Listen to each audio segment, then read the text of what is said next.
$6,000. Although this fascinating topic has some of the most volatile price movements in any financial market, it doesn't seem to die or go away. So what in the world is going on with Bitcoin, and what is it? On today's show, we talk to one of the most reputable and well-known Bitcoin influencers, Mr. Tuur Demeester. When we talk to Tuur, we're not covering advanced crypto topics. Instead, we're going to talk about the reason the Bitcoin community believes in this movement so strongly and how some of the technology works and what it's trying to achieve. In short, this is our coverage of Bitcoin 101. So if you've ever tried to understand the why behind this movement, Tuur is one of the best people you could ever listen to. So without further delay, here's our coverage of Bitcoin basics.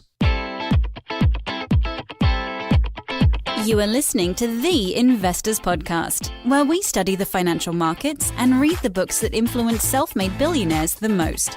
We keep you informed and prepared for the unexpected.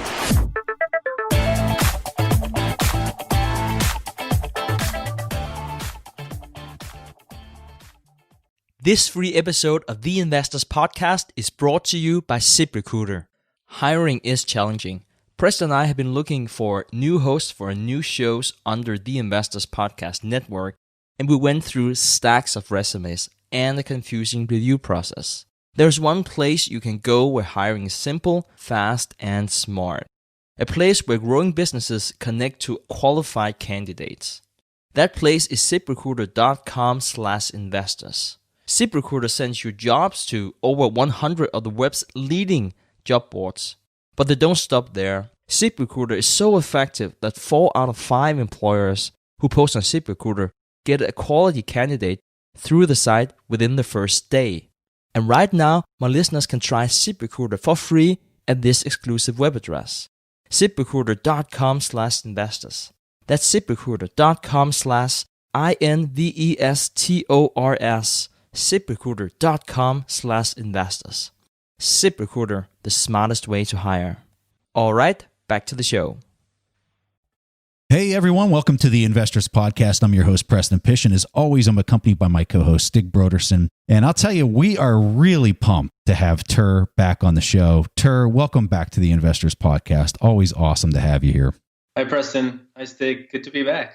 There has been a lot that has happened since the last time we talked. The last time we talked, I believe, was in 2017 during the meteoric rise of Bitcoin and many other crypto coins. And after we saw it peak, at least Bitcoin peak in December of 2017, we've had about an 80% decline in the price of Bitcoin. I think it got down into like the, mid 3,000 range or something like that. But since that bottoming, which probably happened a few months ago, Bitcoin has had a little bit of a surge here, and I think it just hit over $6,000. And so my question to you, Tuur, is, and I think everybody who's listening to this is wondering this question: why is Bitcoin still relevant today? Yeah, and why does it remain relevant throughout these rallies and crashes? We've seen several of them. The first one in 2010, the second one 2011, there were 2 in 2013. We had a major rally and crash in 2014, and then the one that most people are aware of now is the 2017 cycle. Rather than ask, why is Bitcoin relevant? I would kind of turn it upside down and wonder, do these crashes take away from the value of Bitcoin, and why are they happening? Bitcoin is relevant because it has the promise of being a digital store of value, not only for millennials, but definitely very appealing to millennials. And it's something that for a long time, ever since cryptography became something that private individuals could work with and academics started developing onto that. And then in combination with the rise of the internet, this idea of a digital cash or digital gold really was out there as a challenge for scientists. Going back to the 80s, there were ideas and plans to try and make this work. And so Bitcoin was the first time that all the pieces came together in a very elegant way to make it a reality. And so now we do have, and I'm kind of excited that I found this word. Bitcoin is now a denarian currency. It's over 10 years old, which is quite amazing if you think of it. We've had almost zero downtime during that time. It's never been stopped. There has never been reorganization of the ledger to censor transactions or to roll back transactions for nothing. Like there's been exchanges that were hacked and that tried to get all transactions to be reverted, and that this just never happened. So it's as good as gold in that sense, is that transactions are real and irreversible, but then it has all these additional benefits of the digital world where you can, I mean, we'll talk about it more, I'm sure. But so the gist of it is that Bitcoin is relevant because it's a politically neutral store of value. That's the promise of it. It could become a reserve asset. And so much of the world's prosperity is built on this ledger that gold was. Like the gold was a scarce measuring stick for value. It allowed you to store value and then later deploy it in however you saw fit as an entrepreneur or as an investor. And so Bitcoin kind of restores that idea. We kind of lost our way with fiat currencies that can be debased, that are very, very effective because you can send them around the world easily, but they can just continually be debased. And so they're losing that feature of store of value. And so that to me is what's so attractive about Bitcoin. For somebody who's hearing your response to why it's still relevant today, they might get lost in some of the technology talk, or they might get lost in some of the other aspects of how we can just talk about all this technical stuff immediately. Anytime you talk to somebody with Bitcoin, it gets to be a very technical conversation. But what I think is really interesting is when you take a step back and you say, what is it fundamentally that Bitcoin is solving? Like, why would a person own Bitcoin opposed to owning gold? Or what is it that Bitcoin brings to the world that we don't already have with the currencies that exist? If you look into the white paper that was published in 2008 to basically explain what Bitcoin was about, in the introduction, Satoshi Nakamoto, the pseudonymous creator, he says, and I quote, "Commerce on the internet has come to rely almost exclusively on financial institutions serving as trusted third parties to process electronic payments." So then he goes on to explain how, the fact that we have to trust a third party, it comes at significant cost and significant risk to savers, to people that want to transact digitally. He says online, but it's really like globally, like all the money is digital. So we're talking about this huge market. And one of the main problems that has emerged for people that want to save or store value, it's really hard to know how scarce the money is these days. And there's this aphorism, I forget who wrote it, but it's like money is scarce, and if it's no longer scarce, it's no longer money. So there is definitely that breaking point that we've seen. At some point, things break down and get pretty bad. And so how do you create a system that is provably scarce, where I have a digital token, but I can't just copy it and, send one to Stig and another to Preston, even though originally I only had one? How do you kind of prevent forgery? Bitcoin is just this really elegant solution to that problem. And the basic idea is that rather than you having to trust, like, hey, this is a real coin, believe me, I'm some kind of fancy bank and you just have to trust me. I will only ever create this much inflation, like, trust me. Rather than having to do that,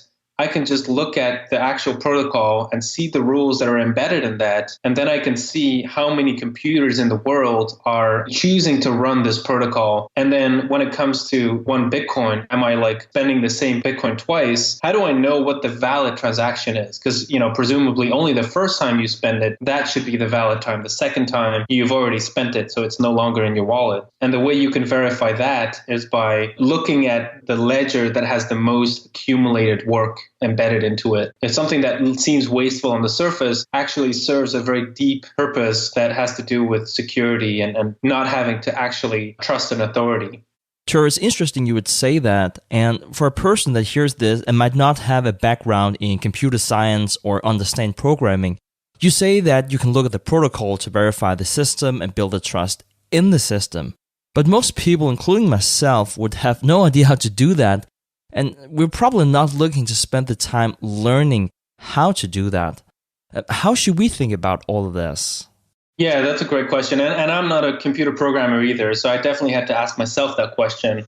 How do I trust a trustless system that I cannot verify myself? The way Bitcoin does that, or kind of helps people trust it, is that the entire code base is open source, so anybody can look at it, and there's the explicit invitation to do so. So that means that for the past 10 years, hackers around the world and computer scientists and operational security experts have been explicitly invited to audit this. There are instances of investors who've hired teams of hackers to try and break the system and to try and kind of find a loophole. And of course, there's also financial incentive to do so. Like as the value of the ledger increases, the financial incentive increases to find the bug that allows you to drain the account, so to speak. And so that strengthens my trust over time.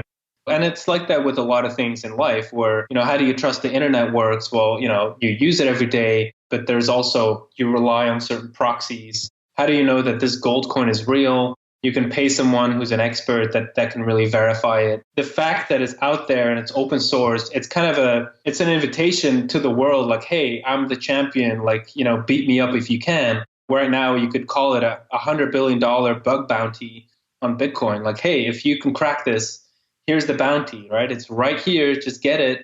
Obviously you cannot crack all the accounts in Bitcoin, but even just one, there is accounts out there that have easily over 100,000 Bitcoin. So that's way, way over $100 million just sitting in one Bitcoin account. I think it's testament to the Bitcoin protocol and the continual conservative improvements that it's very, very reliable and trustworthy. Trace Mayer has just a great discussion on network effects. One of the reasons I like this so much is because whenever I talk to people about Bitcoin, one of the first things that they say is, well, if these people created the code for this, whoever they are, how do I know that they just can't go back and change the code to adjust it? Because right now, the selling point on Bitcoin is that there will only be 21 million coins, no more, no less. It's going to get to 21 million coins. And so you have a fixed monetary baseline, therefore it can't be debased. But how do I know that somebody can't go in there and adjust the code? Oh, you can absolutely do that. I mean, Charlie Lee has done it in 2011 when he created Litecoin. He just took the code base and was like, hey, let's tweak this little rule. And now we have a coin with 84 million coin supply rather than Bitcoin's 21 million. So you can totally do that. The challenge is that if you change the basic rules of Bitcoin in your new code base and you start running that software, it's not going to talk to the other nodes. The other nodes are going to reject it because it doesn't adhere to the same rules that they do. There's kind of a Babylonian problem occurs, but there's no limit. Over 1,000 altcoins out there, and they're all iterations. But they don't ever, like the Bitcoin network never listens to those nodes. And so the only changes that over time have been accepted by Bitcoin nodes are changes that restrict rather than expand the rules. I don't know if that makes sense, but it's a little bit like state legislation, at least in theory. It can make more specifications as to what people can do, but it shouldn't violate the constitutional rights that are maybe, across the federation. So you could call the Bitcoin core protocol as a sort of constitution. And so you can either propose a hard fork to change the constitution, which for the past 10 years has always been rejected by Bitcoin savers because they don't want to see the value of their coins being diluted. That's a hard fork. That's always been rejected. But what has been sometimes accepted is more specific rules, and those are called soft forks, where you kind of narrow things down a bit and smoothen the edges and make things more efficient, as long as it doesn't violate the core ideas of what Bitcoin is about. So for example, the 21 million supply, the 10-minute block time, the very, very basic things, they are really hard-coded into Bitcoin. And it's true, like technically anyone can change the rules, but it's kind of like saying, well, you speak English and Stig speaks English, but what if I change English and I make it into a new language? Like, wouldn't that mess up your day? Or like, no, because I would be on my own on an island with my newfangled language and you guys would just choose to keep talking English. So it's kind of like disqualifying yourself. If you change the rules, the conversation is over. That's a great and very relatable example. So what if the community wants to change something in the open source code, which has happened multiple times before? What is the process of proposing and then implementing changes? There's a mature process that has developed over time, and it was very much inspired on how open source code bases are adjusted and upgraded, even though nobody's really in charge of open source projects like Linux and things like that. And responsibilities are named in that ecosystem, but it's still not controlled. It just means like somebody helps facilitate the process, and they're the ones, and usually GitHub is used. And if you have a proposal to make a change in Bitcoin, it's called a Bitcoin improvement proposal, and that's subject to peer review for a while and then finally propose it to several core developers who have a very long experience. And then it'll go through significant review to make sure that, we're not, like I said, we're not changing the constitution. We're just trying to make things a bit more efficient, for example. And so eventually it gets merged into a new release of Bitcoin. And then that release is basically just proposed to the world. Some developers are like, hey, here's a version of Bitcoin that we think is a little better. Feel free to give it a run. And it's a very gradual adoption process. Like, you're not really encouraged to assume that change on day one, but because it has efficiency improvements, there is this economic incentive, especially for miners and professionals, to run the latest version, the most efficient version of the software. But of course, they don't want to expose their customers to vulnerabilities, so they might do internal testing as well to make sure. So yeah, one example was the soft fork of that merged SegWit into Bitcoin, and that allowed the block size to grow from around 1 megabyte to theoretically could be up to 4. So Bitcoin's capacity increased. The transaction size shrunk, which means that the average fee that you have to pay to the network is also going to be lower. And so that's valuable for exchanges and miners. It was like a 2-3 year process where finally over 50% of the transactions are now SegWit transactions. So it's a very slow process, and I think that's good. I don't really mean to get into a lot of the technical stuff, but I think it's important for people to hear some of this, especially if they haven't paid attention to Bitcoin since 2017, because that's one of the interesting changes that have occurred since back then is this SegWit update. And what it's allowed is what's called Lightning Network. In the most simplistic way you can describe this, what is the Lightning Network and why is it important? The simplest description would basically be that you go out with your friends and you go to a bar, and rather for the barman to register every single one of your transactions with a credit card, he just keeps open a tab and just closes it at the end of the night. Another word for it is payment channel. So you basically, for small amounts of transactions, you defer it to another layer. It's a smart contract layer, basically, that keeps track of all these tabs and then occasionally settles with the Bitcoin main chain. Because Bitcoin main chain transactions only have a capacity of about 3 to 5 transactions per second. So, and they are expensive, right? They can cost 50 cents, half a dollar, or sometimes several dollars. And Lightning solves that and allows for very fast, huge volumes of transactions, but still denominated in Bitcoin. So let's say I completely understand and trust Bitcoin. I understand that you're being incentivized to hack the system. As you said, it's been running for more than a decade and it hasn't happened yet. Having said that, though, why would I trust the new system? Why would I trust the bartender? It's not entirely trustless in that sense. So it's just a metaphor to kind of show that we're deferring. It's somewhat less robust than the Bitcoin main chain, but it's still very much lower trust. Like, it's still what you could call a decentralized layer. If you have a balance on the Lightning Network, you cannot be stolen from very easily. Bitcoin is the most secure database on the planet. Like, that is a very high bar. You lower that bar a little bit to allow for very fast transaction settlements. At the core, it's still a trustless solution. So you would describe the security risk on Lightning to be way less than the security risk on an exchange like Coinbase. You think that holds a lot more security risk? I don't feel confident to say that, because if you have, that's the problem with trusted third parties, is that sometimes they are trustworthy and sometimes they do a great job, and having to secure your own Lightning node, that's on you, right? That's for you to take these precautions. And also the software is still in very early stages. So it's kind of like, I'm more talking about the promise of the protocol rather than the way it is today. In the long run, rather than saying what's more secure, I would say it's more permissionless. Imagine someone in India, they want to buy in-game credits on their phone. They can use a Lightning wallet. They don't need to have any bank give them permission first.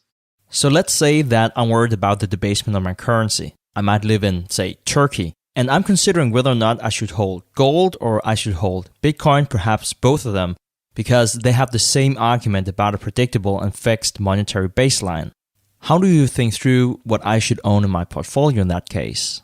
Demographic surveys and all the data points in the direction that Bitcoin is being adopted slowly. And it's right now only at maybe 5% adoption globally. That's probably even overstating it, depending on how you look at it. It's going through this adoption curve, which means that the value is going to increase by a lot, if I'm right about that. And then on top of that, we have this demographic tailwind in the sense that millennials just absolutely love Bitcoin. Like the early adopters were mostly millennials. And right now, if you look at the appetite from investors, it's mostly millennials. And right now, millennials are, I think in their maybe late 20s, early 30s, kind of on average. In about 10 years, in 2029, their collective purchasing power is going to supersede that of Generation X and also the baby boomers. So that's going to be the largest earning generation. My hypothesis is that the gold that they inherit, part of that is going to be sold and Bitcoin is going to be bought by millennials. And of course, you don't have to inherit the gold. You can also think about how to protect your portfolio against systemic risk. And,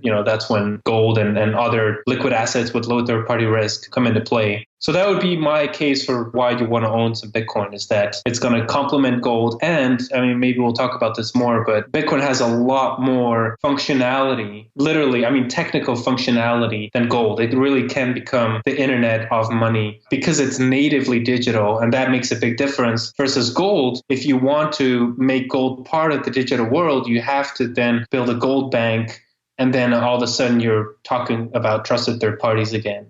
This might sound kind of funny for a person who has as much experience as you have in this field, but whenever I've had conversations with people that know nothing about Bitcoin, I hear them often say, oh, well, it's $6,000 a coin. I'm not going to buy one of those. Slam this one out of the ballpark for us. Let people know that it's divisible and all that kind of stuff.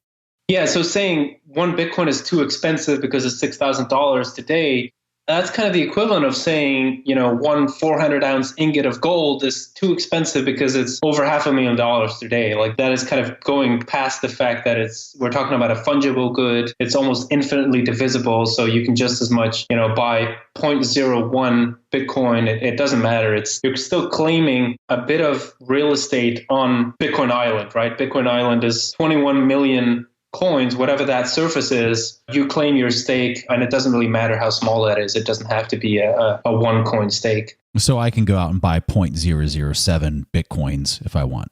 Yeah, for the moment, Bitcoin is divisible up until 100 millionth of a Bitcoin. That unit is called a Satoshi. So yeah, you can theoretically, probably even in practice, you can buy 100 millionth of a Bitcoin. And with the Lightning Network, you actually can. There was a competition recently. Somebody sold an art piece, and the piece would be given to the person that managed to pay the least amount of Bitcoin. And so in Lightning, you can actually go below one Satoshi. So I forget the amount, but somebody calculated that the value of the winning bid was lower than the price of 1 grain of sand.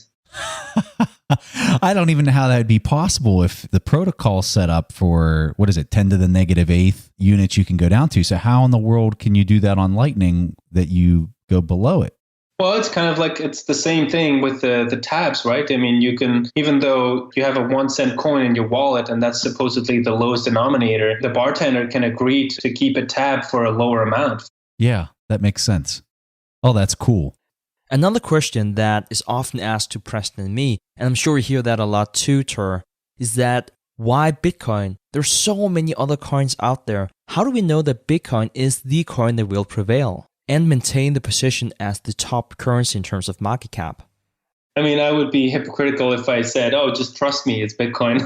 Like, obviously, don't trust me and do your own research. I guess my suggestion would be look at the developers involved in Bitcoin. Like their pedigree is just of a totally different level compared to any of the other altcoins. These are people that have actually built the internet. These are the people that are now building on Bitcoin. And then I would also say, consider this perspective on Bitcoin is that what Bitcoin is about, it's not, we can talk a lot about, the technicalities and things like that. But at its core, what Bitcoin does, it converts electricity into financial reliability. All this work that goes into Bitcoin, all this mining, what that is just building a moat around Bitcoin to make it immutable, to have this decentralized consensus. And so once we've come up with a mechanism to do that reliably, why would we need 10 different protocols to do that? And Bitcoin has shown, it's been around for over 10 years now. It has the Lindy effect, I believe, which is this, Nassim Taleb talks about that often. It's a phenomena that as time progresses, they become only stronger, lodged into the human consciousness and in society. And so the fact that it's around for 10 years already, it predicts that it'll be around for a lot longer. In terms of brand value, you have to consider that too. In my mind, it's really the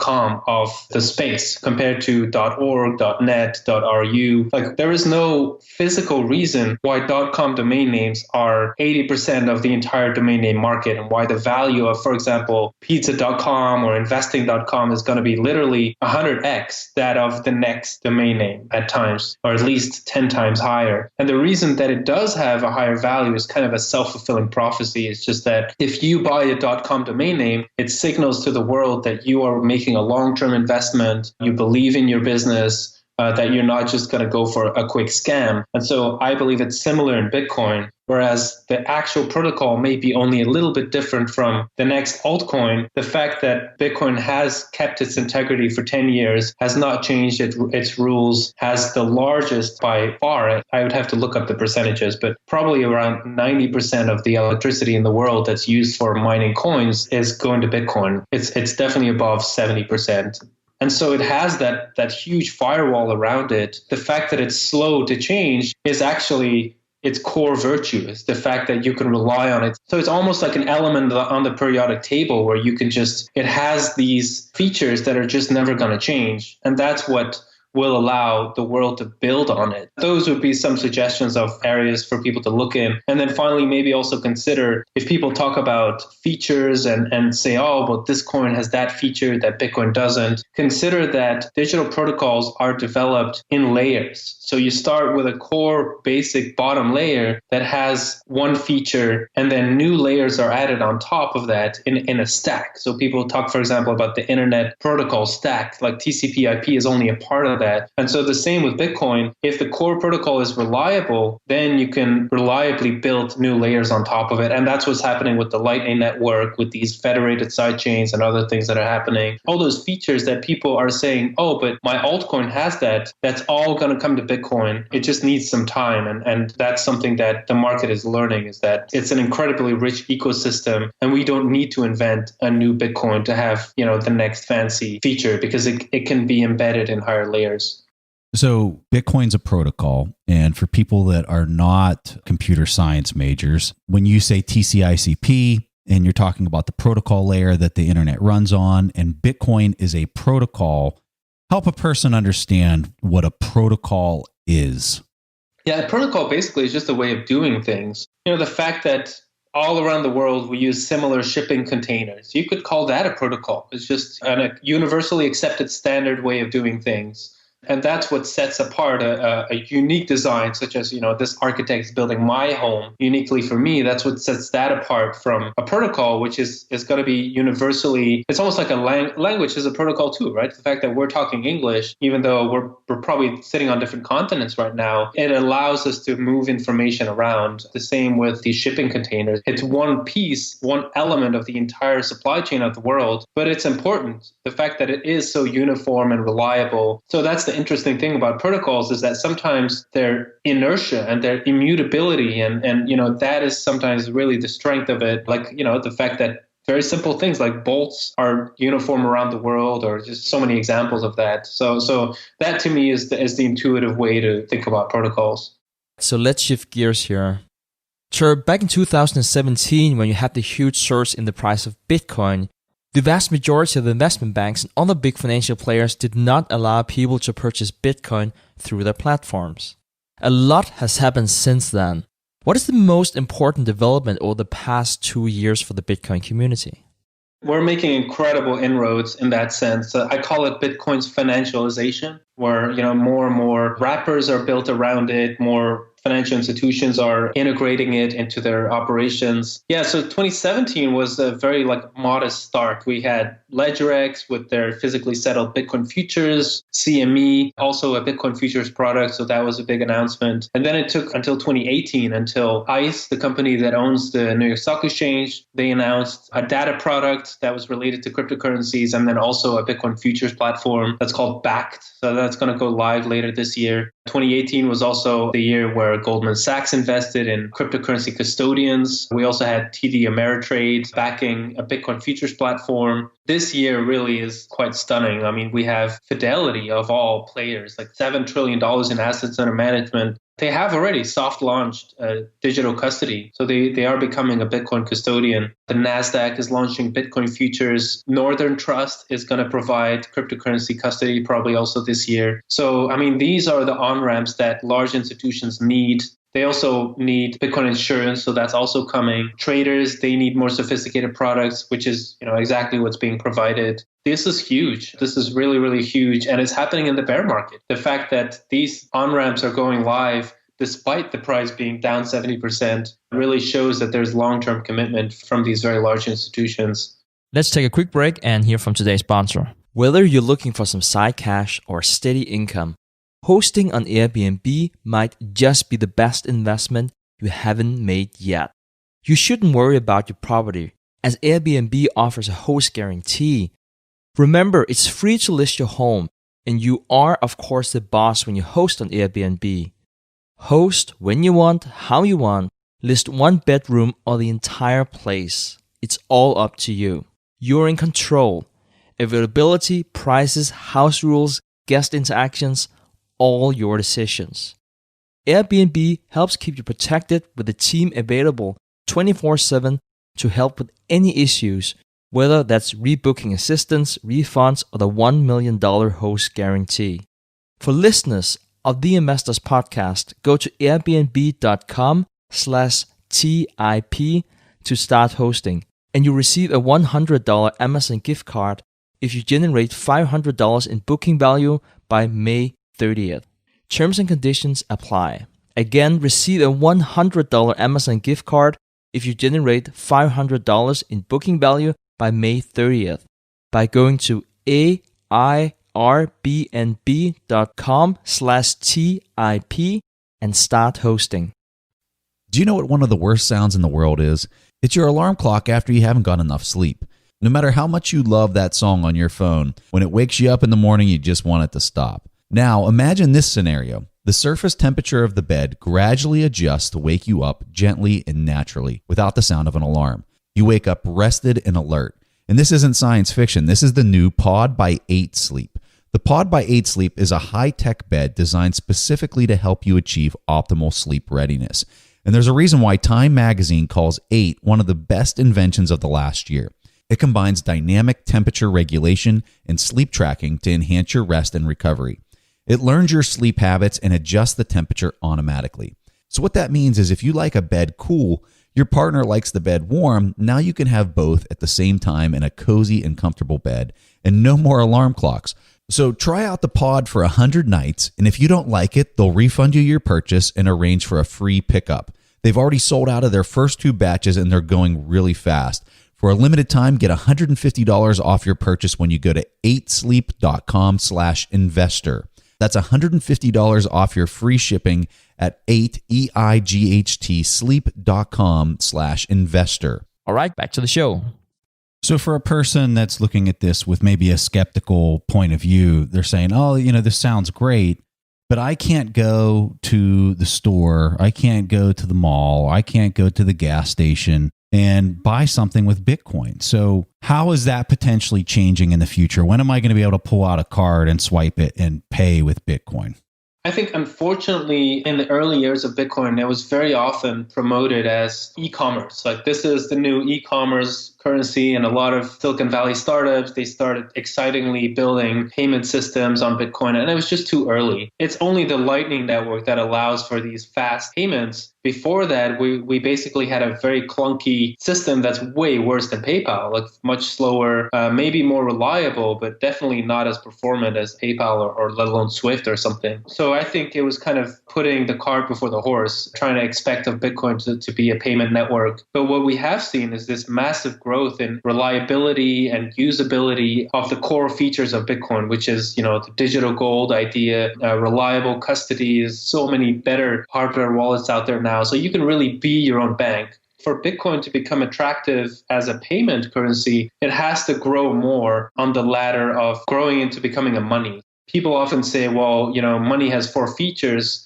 I think it's actually more accurate to say that money evolves in 4 stages rather than, it's either 0 or 1. It's actually a process. And so money always starts out as this collectible that doesn't have anything else going for it. It's just something interesting that people want to own. The next phase of money is store of value, like people want to own it because other people consider it. And then the next stage is, to some extent, it is used as a settlement mechanism, as a payment.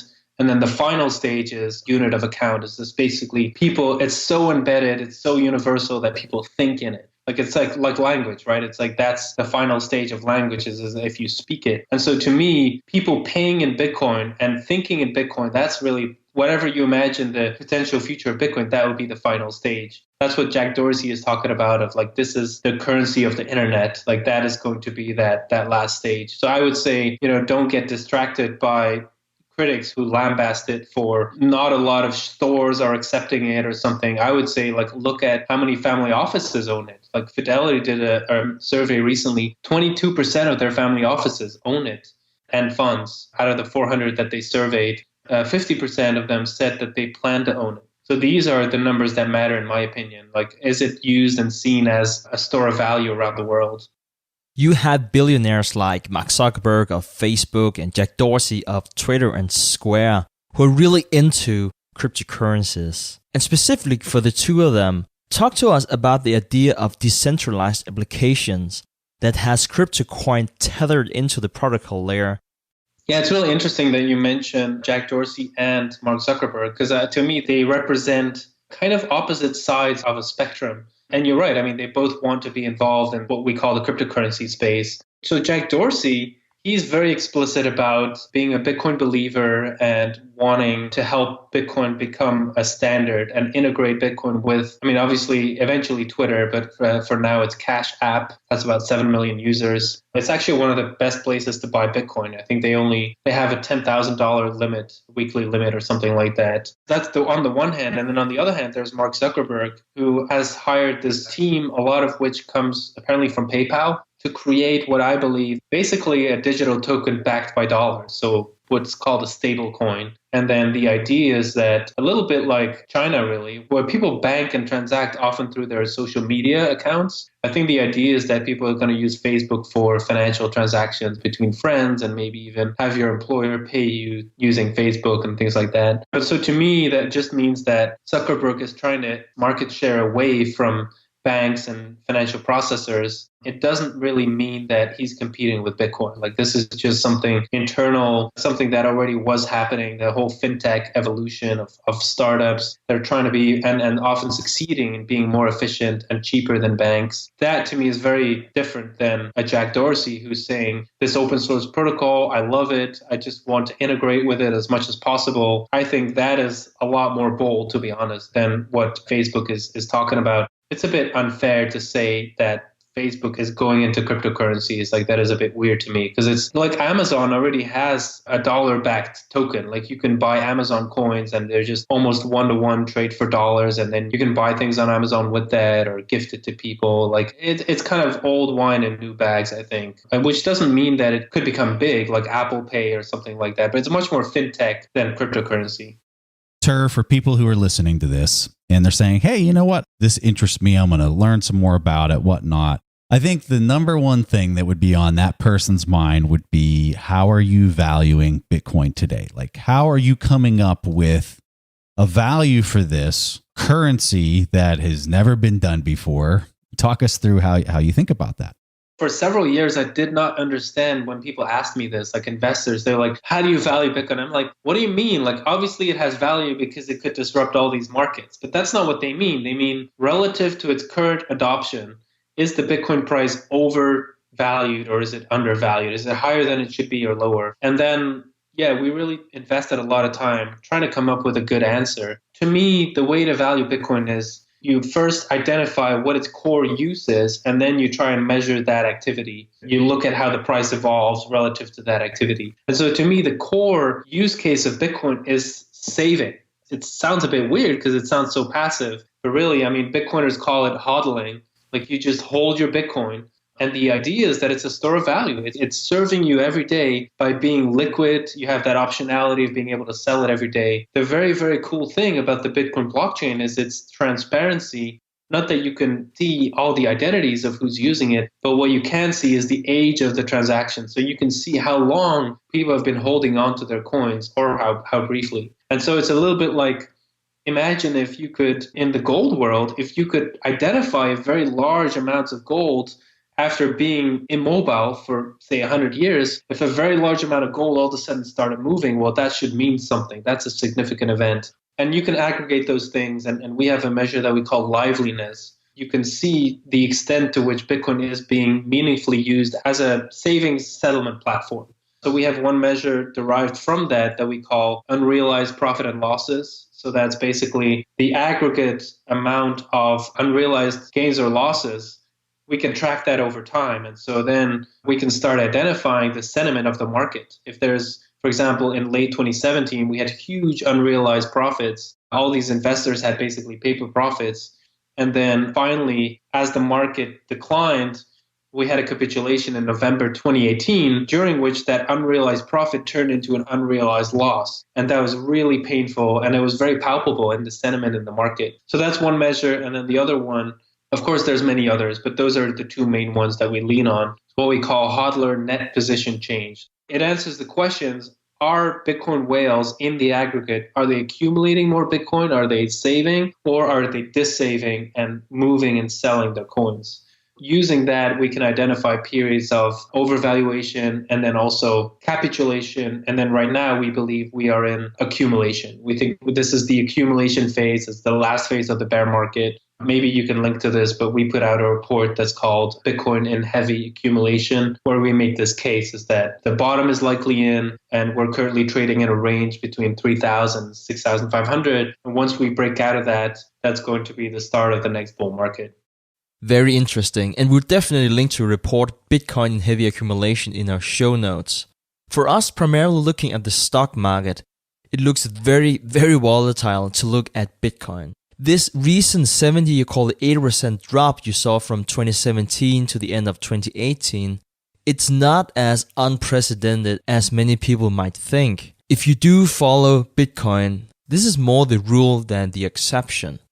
Tuur, could you please walk us through the various bull and bear markets for Bitcoin?